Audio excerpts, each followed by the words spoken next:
Hey boyos, just your daily check-in with John V. Yeah, I just got done my lifting session about a half an hour ago. Starting to embed my videos and pictures from now on. I'm hoping it'll catch me some extra reps, right? And it just looks nicer. So I'm trying to keep the format really clean.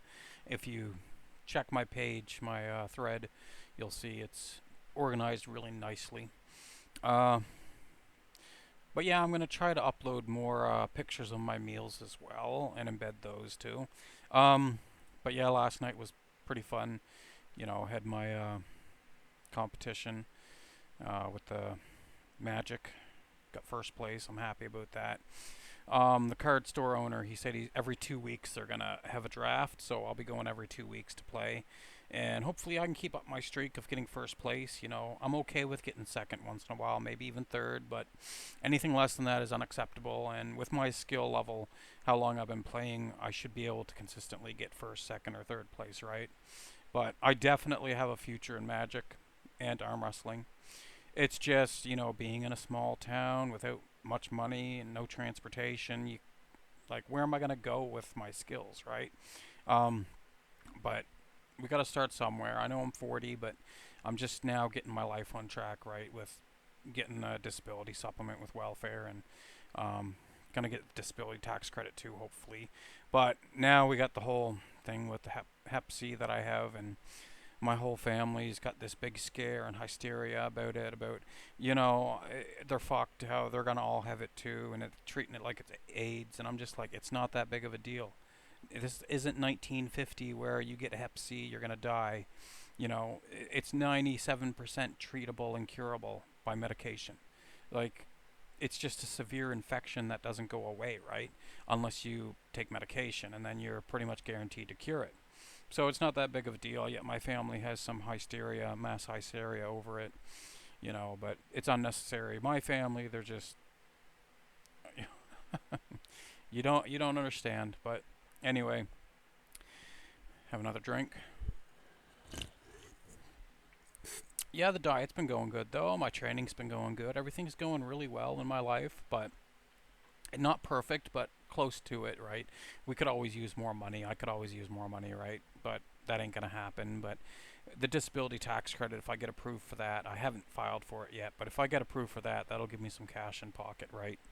Um, but uh, but yeah, everything's going real good, and I did my push session tonight, and tomorrow I plan to do my pull session, high volume. Like tomorrow, it's going to be even more higher volume than I did tonight for push. Like tonight, I did 5 sets of flat bench, 4 sets of incline, 4 sets of overhead press, and 4 sets of close grip bench press. Right, so 17 sets. And tomorrow, I plan to do, I think, 21 sets. So 5 sets of chin ups, 4 sets of bent rows, 4 sets of upright rows, 4 sets of bell curls, and 4 sets of dead hangs from a pull up bar. So 21 sets.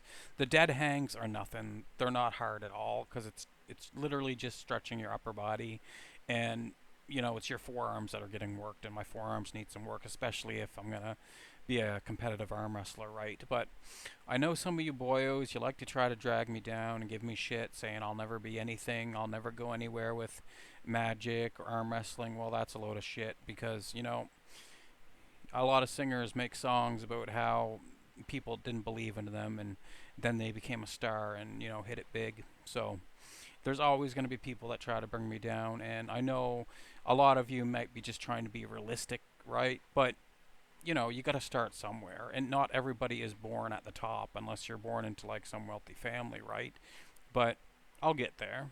I will have some success with arm wrestling and magic. Like, at the very least with arm wrestling, I'm confident in my skills, and if I lose the weight, I'm confident. I go to all these local competitions, I'll get first place, right? Second place isn't good enough. I will get first place at these local competitions. I'm that good and that skilled.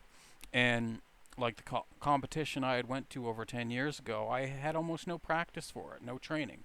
I was just strong as fuck and stronger than the other competitors in my weight class. And this time around, I plan to be more skilled, have more practice with a table, arm wrestling table, and plan to just dominate the competition. So the fail case scenario is I go to these local competitions every year and clean up, get first place, get medals. That's the fail case. The best case scenario is I get to provincials, I get sponsored, I start going to bigger competitions, get sponsor, have my sponsor cover me for transportation and stuff, and hotel stays and stuff like that to go to like regional championships or world championships and actually make you know a killing off of it, right? And get medals and trophies and make lots of money. Like that's the best case scenario. Fail case, I go to the local competitions and clean up, get first place, and just don't go any further with it, right? That's the fail case. But I know some of you guys don't believe in me much, but I'll prove you wrong, and I will. And as for Magic, it's the same fail case, right? I'm good enough. I'm already getting first place at local competitions, right? So, with that, I could go pro too eventually. Like, there was guys at this competition I was at. There was two of them. They're going to the regional championships in Alberta in a few months, right? And I beat them. I got first place. So what's that tell you? If they're if they're qualified for the regional championship and I placed higher than them, what's that tell you about my skills, right? I have potential to go somewhere with Magic as well. Like they were saying, it's a carpool thing. Like obviously they have like local con- local store championships, and if you qualify at those, then you qualify for the regional championships. And this year they're held in Alberta, right?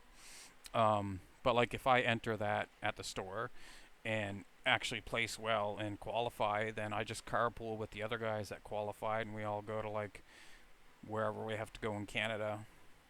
But the thing about that is, it's more money out of pocket because unless you actually make it and you know place well at the regional championships, you're not going to get sponsored. Like if I just place well at the store and qualify for the regional championships, it doesn't get me a sponsorship. I still have to put money out of my pocket, so many hundreds of dollars for transportation to travel across the country right to the championships. Um, but it's not out of the question. Like time is no issue because I have nothing but time on my hands because I don't work anymore, right? Money is so. Like I don't have a lot of expenses at all, right? And but I could go somewhere with Magic too, Magic and arm wrestling. Um, but you guys will see. I'm already doing well. Like 6 packs of cards worth $60 when I paid 36 to enter. That's worth it to me because in 25 years, when I'm 65 years old, those packs unopened will be worth like $100 or more. So it's an investment, right?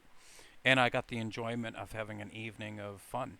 So I like I'm surprised at the turnout this local competition had at the store because 11 people, that's pretty good. That's decent for a small town, right? And when they had the pre-release tournament, when the new set had just come out there like a few weeks ago, he said they had over 20 people. They had like 23 people turn out for it. So the prizes would have been amazing.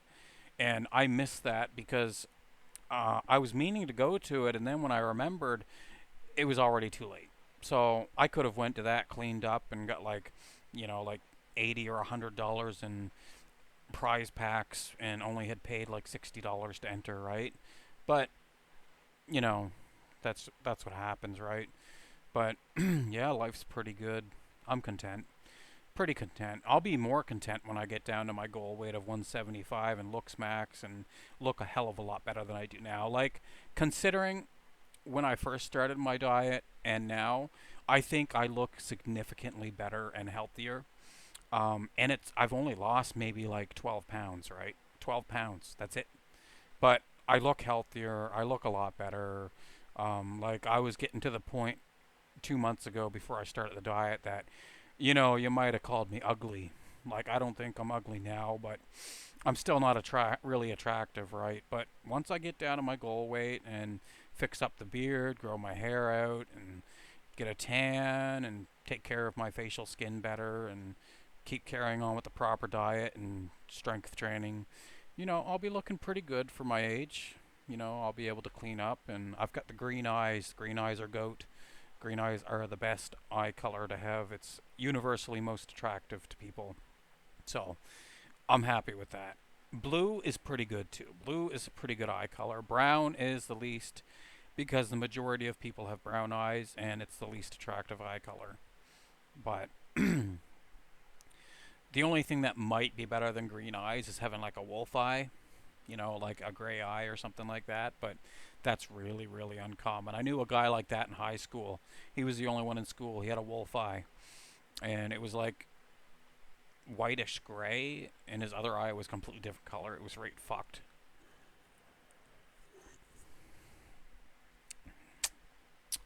But yeah, no complaints from me. I had a good training session. It was really high volume. I'm thinking what I might do on, say, day one, a high volume push day, day two, a high volume pull day, day three off, day four, full body uh, strength day, where it's just a few sets, few reps with a lot of rest, and then another day off on day four, and then day five, also another full body strength day, and then day six and seven off, and then repeat cycle. I'm thinking that way I'm hitting high volume for hypertrophy and endurance, right, and just pack a whole bunch of work in, and then I have also two full body strength days as well, and I think that would be ideal. I think that'd be better than purely going with all strength or all volume, because and some might say like, don't be a jack of all trades, or you won't excel at one single thing. You'll just be okay at everything. But with strength, with training, you can generally try to do two things. That's not too bad. Like, um, obviously, the way I'm training is more beneficial for arm wrestling because I'm not training my legs, right? And I'm putting more work into my upper back and biceps and forearms. But I think for overall fitness and for arm wrestling, having high volume and strength days is probably more ideal than just having strength days or just having high volume days, right? Um, but we're going on a 13-minute video. That's fine because I know some of you guys like watching my videos, right? It gives you something to do. It doesn't matter who you are. If you're active online on a forum or anything, people are going to take an interest in you, right? If you're just some nobody with no avi, don't post any content, most people aren't going to take an interest in you, right? But I'm really transparent about my life. I post everything on the mix that I do, right? I post videos, I post pictures. Every new news I have, like getting an STD or something, I post it. And obviously, if I do get lucky in the future and get a girlfriend again, I'll be posting that on the MISC. And don't worry, I'll post pictures of her too. You don't have to worry about that. So, but yeah, I always date it below my standards. Always. Like, because I got by on my looks alone, I always got girls that were somewhat worse looking than me. But, that way I didn't have to try as hard. But that's probably what'll happen again in the future because I'm lazy. I just don't want to put in work, right? It's just I always scored based on my looks alone. But we'll see. We'll see. It's hard to teach old dog new tricks, right? So it's not likely I'm going to change and start putting work into relationships and get somebody that's on the same level as me, right? Like I shouldn't be trash talking my exes and saying I'm better than them, but I've had a lot of people say, like you were better looking than the girls you were with. And at the time, yeah, I was. But I'm so happy I got first place the other day. Like, I, I, I put myself. It stresses me out so bad when I'm in some kind of competition like that. It stresses me out so badly, especially when there's luck involved. Like playing Magic, there's so much luck involved. It's just it makes me feel right on edge, my nerves, and it stresses me. And that's it's not good for my schizophrenia, but it's not stress. I'm not stressed all the time over it, right? It's just for a little. It's just for a relatively short period of time, right? So it's probably fine. But I can usually identify when I feel a schizophrenic episode coming on, and I haven't really been feeling any coming on. I know, like, I have to keep a pretty rigid schedule and keep things the same to keep stress low, right? If things dramatically change in my life, it stresses me out, and then I can feel an episode coming on. But it's not like snap, bang, boom, all of a sudden I'm having a psychotic episode. It gradually builds up, I find, over time, and I can sense it building up. And if that happens again, I can get help for it, right? Um, but yeah, I drank a lot of this shit. Diet cranberry juice. I got no more left. Um, ugh, almost time for a smoke, boyos. What was I gonna say? But yeah, I posted that video from the Magic competition.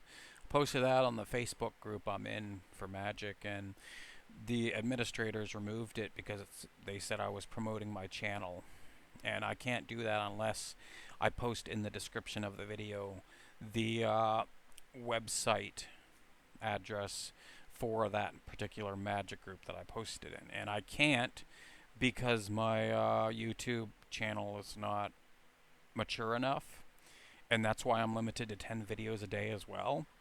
Um, I did something where over a period of 2 months, I can qualify for it being mature enough to do things like that. But I keep doing that, and I don't know what happens because I'm not.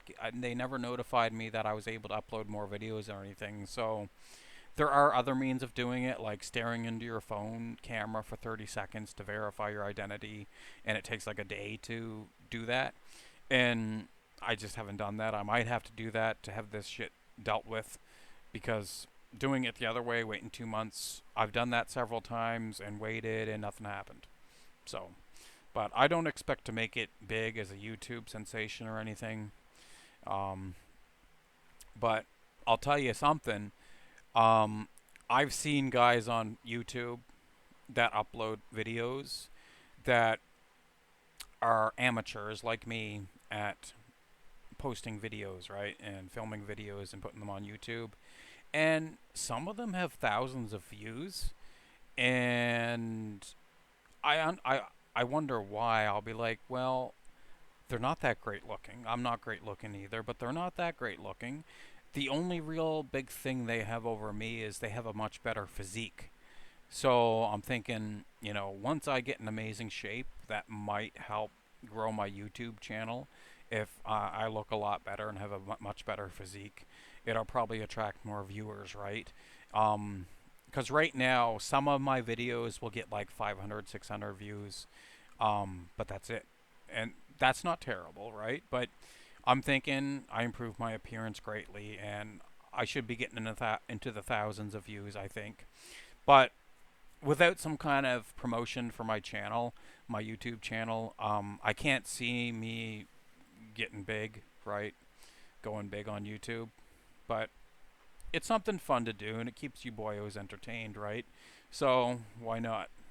And it gives me something to do.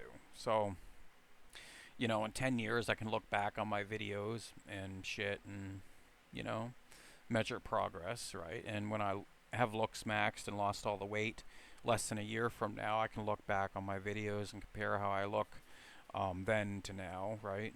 So there's a purpose for it. But yeah, boyos, I don't know what else to say. I won't be going for a walk tonight because I did my hour-long training session. I did increase the rest time between exercises by 4 to 4 minutes, up from 3. It didn't seem to make really much of a difference at all, so I might go back to 3 minutes, right? Obviously, because adding extra time in between sets or exercises and not having it do anything to improve, you know, my reps scheme, what's the point of resting longer then? If it's not substantially longer, like 5 or 6 minutes, it's not going to help how many reps I can do. So that extra minute has proved to not be beneficial at all, right? But I know a lot of you boyos are like, oh, you only do 185 for 15 on flat bench. Well, the thing too is you have to look at my feet are up. I'm not exaggerating the arch, not using lag drive. Like, if I was exaggerating my arch and had my feet on the floor using lag drive, I'd be quite confident I could be hitting like 210 for 15, maybe 215 for 15. So, putting my feet up, it isolates the chest more, right? Um, it's the same for the incline bench press. I don't exaggerate the arch as much, in case you didn't notice. Um, and overhead press, it's just I'm so fatigued from doing the other pressing exercises with so little rest that I can't do much, right? But 20-minute video, so I'll stop it there, boyos. And that's just your daily check-in with John V. Peace out.